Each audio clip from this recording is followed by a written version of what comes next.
discuter, interroger et puis partager les trésors vraiment que nous découvrons au fur et à mesure et qui sont à la fois archéologiques mais qui sont parfois aussi avec des personnes qui travaillent depuis plus longtemps que nous et qui ont à nous apporter, à nous partager.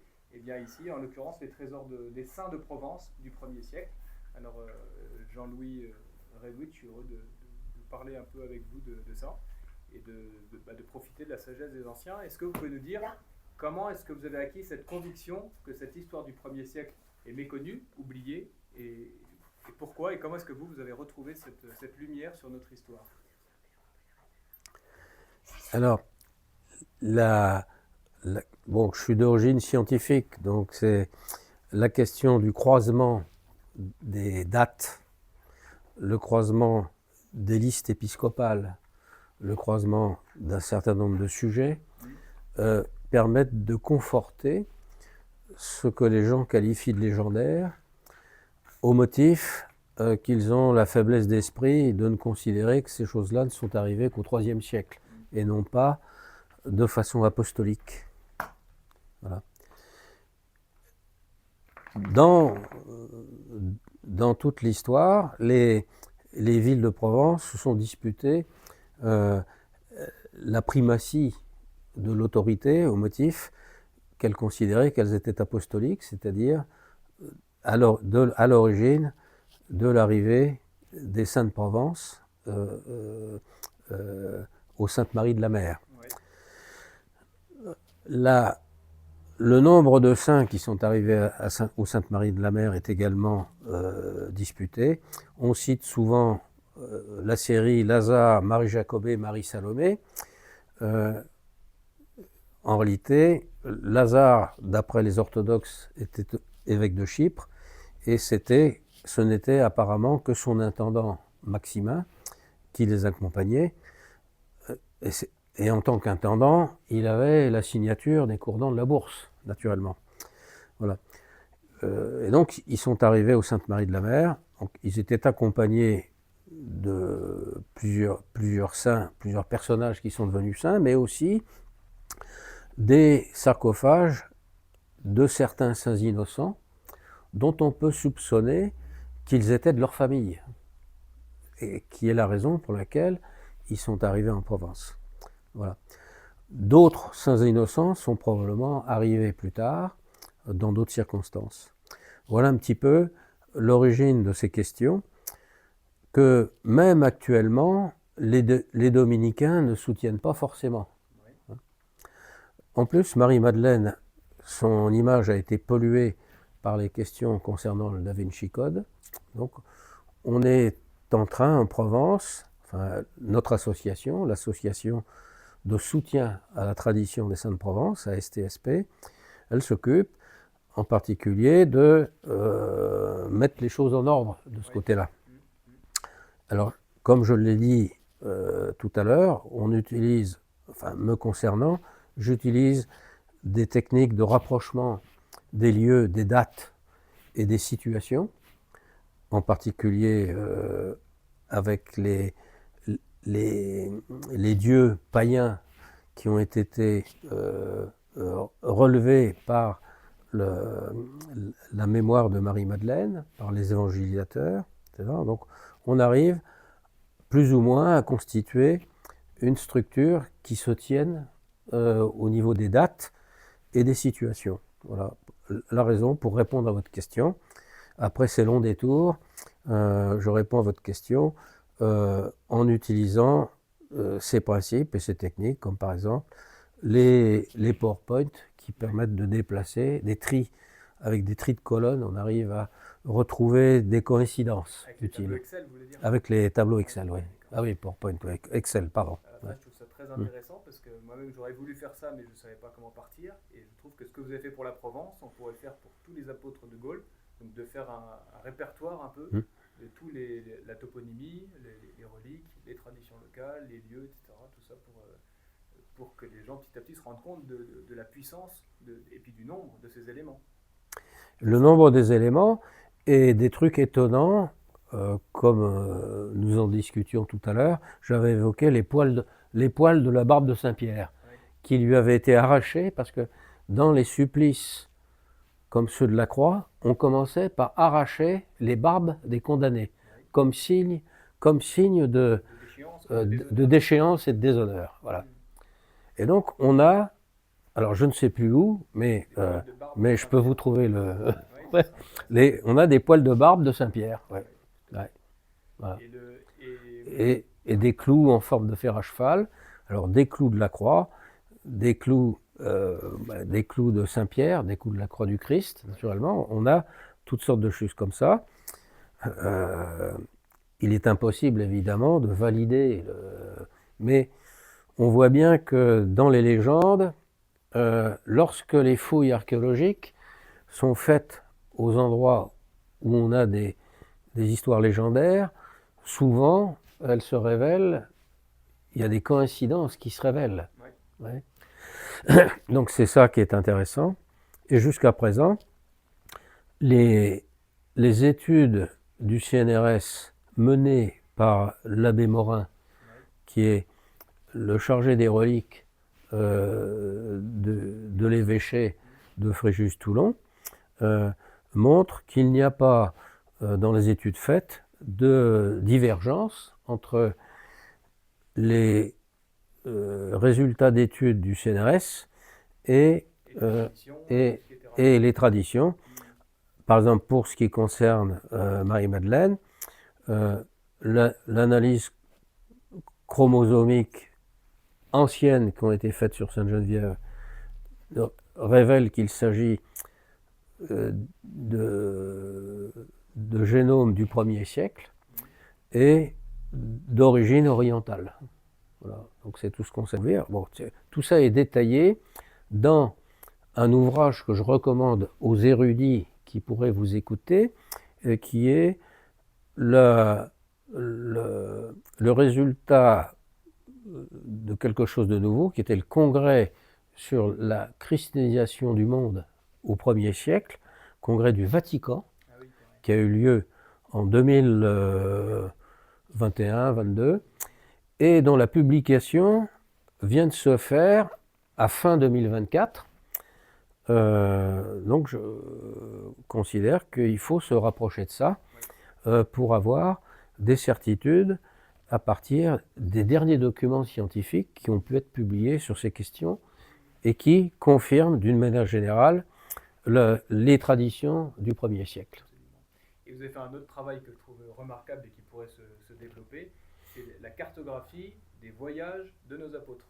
Parce qu'on a tous dans l'idée les voyages de Saint-Paul, parfois de Saint-Pierre, c'est fait aussi un petit peu, mais nos apôtres, Trophime, Saint-Denis, Saint-Martial, etc., tout ça, il faut qu'on se rende compte de tout ce qu'ils ont pu faire et laisser des traces. Alors, vous avez raison, j'ai réalisé plusieurs cartographies de saints qui ont voyagé, pour l'instant des cartographies maritimes de la Méditerranée, dont on prend les sources dans les Actes des Apôtres, tout simplement. Hein, c'est pas très compliqué. Tout le monde aurait pu le faire depuis longtemps. Oui, enfin pour Trophime, je suis le premier à avoir fait une carte des voyages de Trophime. Voilà, c'est ça, absolument. À partir des simples Actes des Apôtres. Il n'y a rien de... Hein. Alors, et ça permet avec les lieux géographiques et les dates, ça permet de confirmer ce que les gens disent de ce qui s'est passé à tel endroit, à telle date. Oui, comprenez ? Donc c'est un outil, oui. Voilà, j'ai fait ça à l'imitation des voyages de Saint-Paul, donc évidemment, je ne suis pas l'auteur. Et puis un autre scoop, puisque nous sommes dans la ville de Toulon, nous on cherchait des traces, on connaissait de loin, de notre Bretagne, on avait bien vu Lazare, Marie-Madeleine, mais Toulon, on n'avait aucune information. Et voilà qu'on vous rencontre et vous nous dites, alors est-ce que vous pouvez avoir la joie de partager cette découverte, vraiment à mon avis, qui va concerner non seulement les Toulonnais, mais les Provençaux et les Français, qui vont se dire, bah oui, il y a trop de traces, il y a trop de traditions pour que ce soit une invention, c'est pas possible.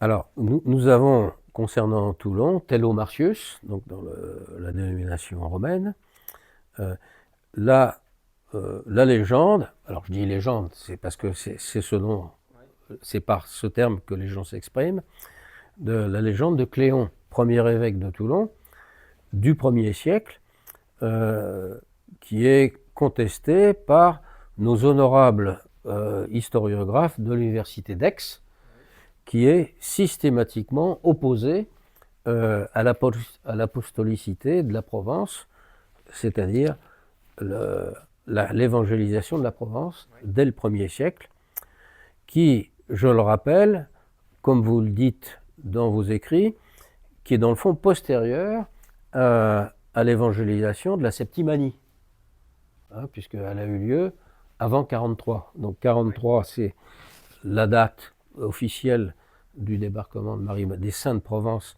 dans la Narbonnaise orientale, c'est-à-dire la rive gauche du Rhône, quand on descend de Lyon, depuis Lyon, donc cette partie-là. Donc, à partir de 43, cette évangélisation commençait. Et il est certain que Marie-Madeleine, qui a commencé par évangéliser les différentes tribus gauloises, s'est plus facilement intéressée au comptoir grec, dont elle parlait la langue, parce que la question de la langue est très importante. Donc il ne parlait évidemment pas gaulois, même si le Saint-Esprit avait été donné à la Pentecôte pour leur permettre, mais le gaulois ne faisait pas manifestement partie des langues qui leur ont été distribuées. Donc et je m'interroge toujours sur le fait que cette évangélisation précoce de la Gaule, manifestement, n'ont pas été officiellement envoyés par Saint-Pierre. Ils ont apparemment sont des précurseurs qui ont voulu échapper aux différents massacres qui avaient lieu en Palestine à cette époque. Ils ont certainement voulu y échapper. Ce n'est que ultérieurement que Trophime donc, a été vendu en étant destiné à l'évêché d'Arles, compte tenu du fait que, après cette époque-là, c'était plus Marseille qui avait les Romains, à la suite de la fameuse bataille qui avait eu lieu entre César et Pompée, dans laquelle César était devenu vainqueur. Il avait été soutenu par les Arlésiens et Pompée par les Marseillais.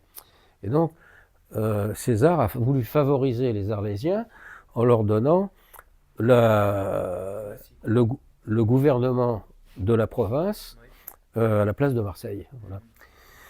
Alors c'est comme ça que Arles est devenu la primatie de l'évêché, et c'est là que Trophime s'y est implanté. En réalité, il est devenu plus important, dans le fond, que les saints d'origine qui sont arrivés en 43. Ouais. Voilà.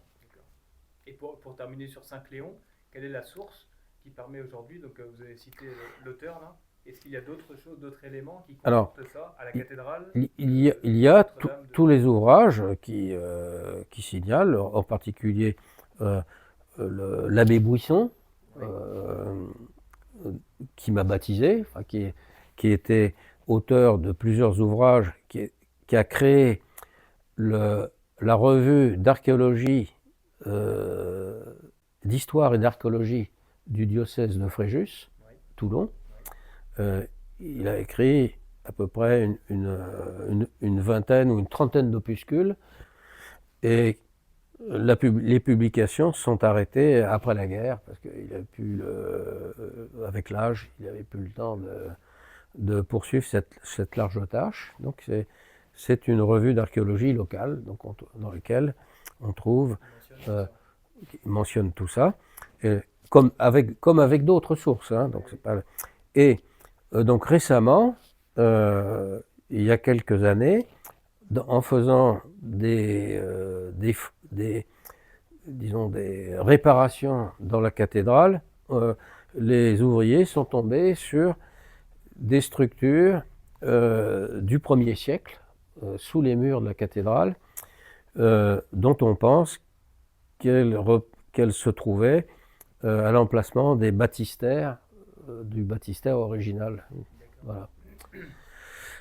Alors Cléon était le premier évêque de Toulon, mais il avait évangélisé manifestement le comptoir grec de Torontum, de Sifour et de la Seine. La Seine, dont Claude, ici présente, m'a rappelé que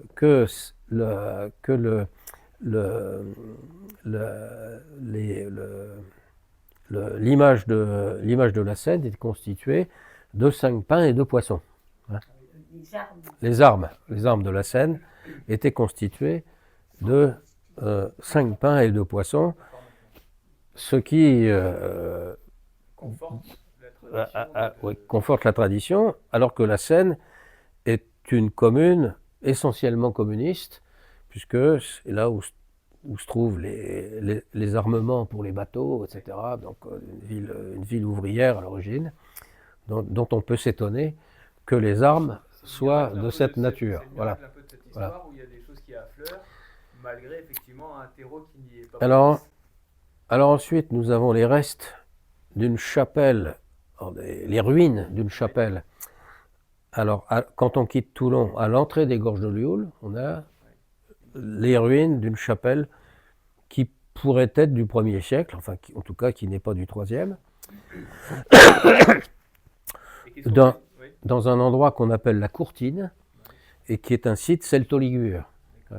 Donc, on a associé à l'évangélisation du 1er siècle, d'un côté, les comptoirs grecs, les communautés juives, comme à Avignon, par exemple. On peut estimer que l'évangélisation de l'Avignon s'est faite au milieu des communautés juives qui s'y trouvaient. Je cite d'ailleurs pour Marie-Madeleine, elle appartenait à la tribu de Benjamin. Ah d'accord. C'est ça, Paul, non? Saint-Étienne. Oui. Marie-Madeleine. Oui. La tribu. Oui. Oui. Alors que la Sainte Vierge, c'était la tribu de Judas, si je ne me trompe pas. Hein. Donc c'est la tribu de Benjamin.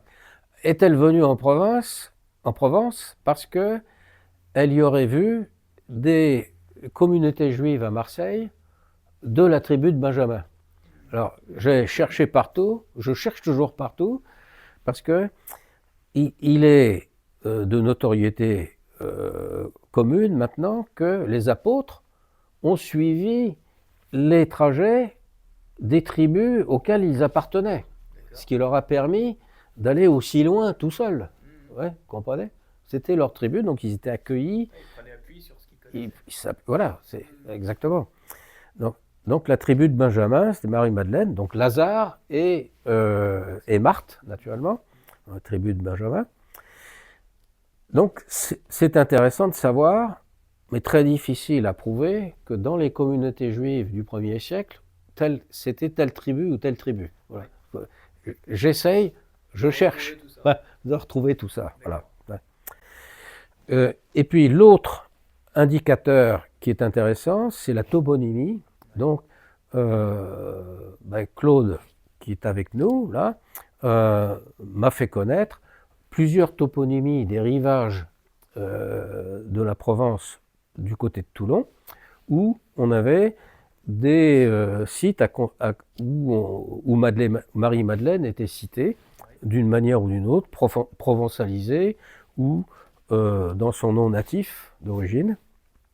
Donc des chemins de Marie-Madeleine, un site très curieux qui est la plage de la plage du Saint-Abri. Ouais.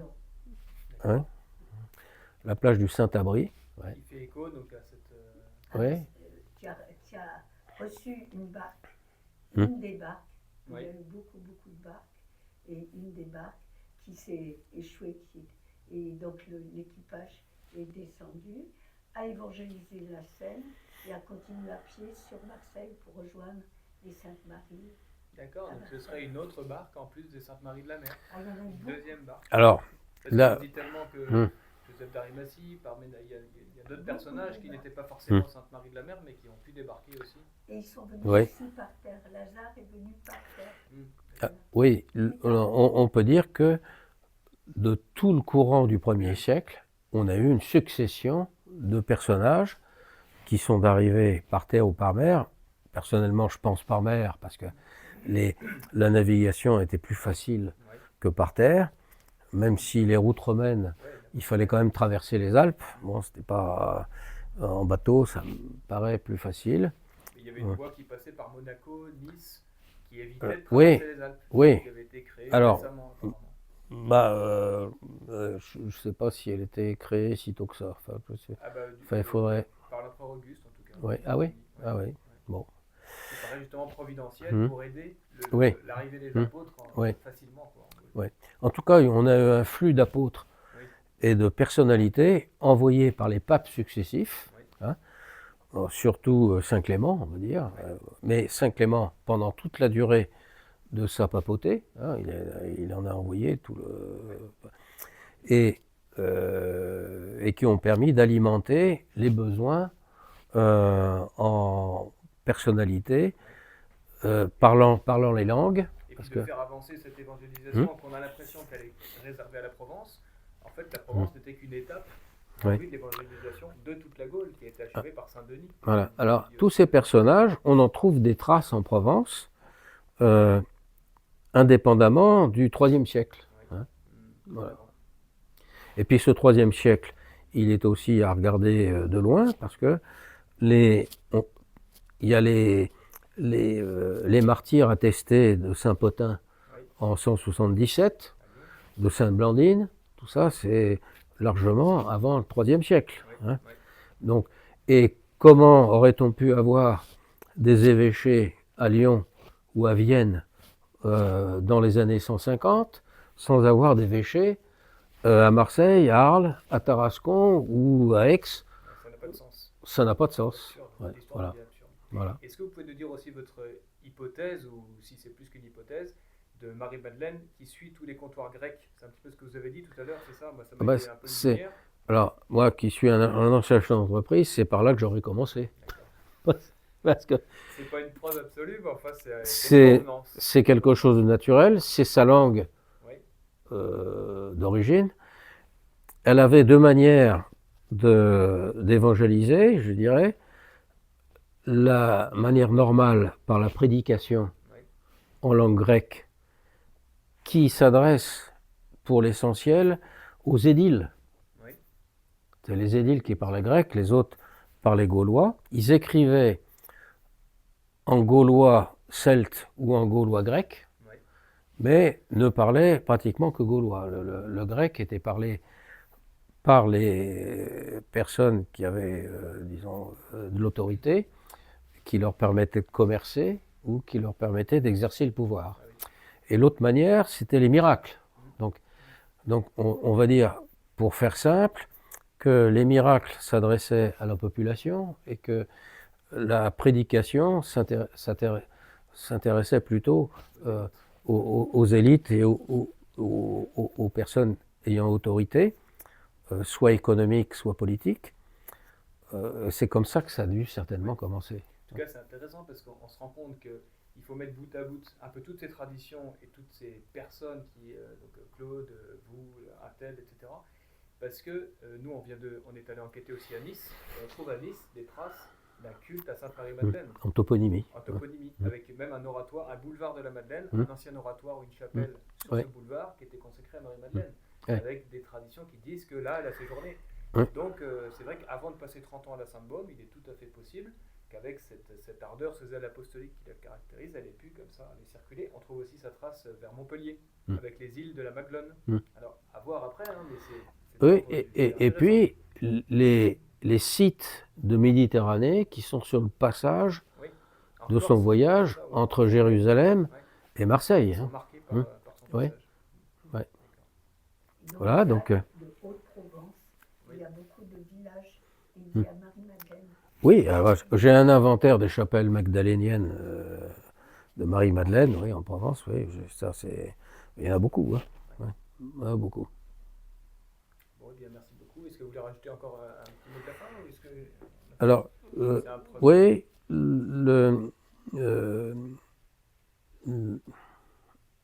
il y avait un point important qui m'échappe tout d'un coup, là. Bon, ben ça sera pour une autre fois, sans doute. En tout cas, merci beaucoup, parce que c'est vrai que ce sera, je pense, un éclairage nouveau sur cette histoire du 1er siècle de Provence et qui semble intéresser aussi beaucoup le clergé. On se rend compte qu'à chaque fois qu'on rencontre un prêtre, souvent ils reconnaissent humblement qu'ils n'ont pas été formés sur ce sujet et qu'ils le regrettent parce qu'on se rend compte qu'aujourd'hui les gens ils ont besoin d'accrocher leur foi sur une histoire solide, certaine dont ils puissent vérifier les traces. Et c'est merveilleux parce que c'est une histoire qui s'est incarnée dans tout notre territoire. Et quel que soit aujourd'hui le français sur le territoire aujourd'hui, eh ben, il peut se raccrocher à cette histoire en allant voir telle église, tel sanctuaire, telle voie romaine, etc. pour être conduit finalement en Provence aux Saintes-Maries et des Saintes-Maries jusqu'à la Galilée pour retrouver notre Seigneur Jésus-Christ. Voilà, qui est notre espérance un petit peu que la France revienne à ses racines parce que, comme dit une chanson, sans nos racines, nous serons bientôt morts.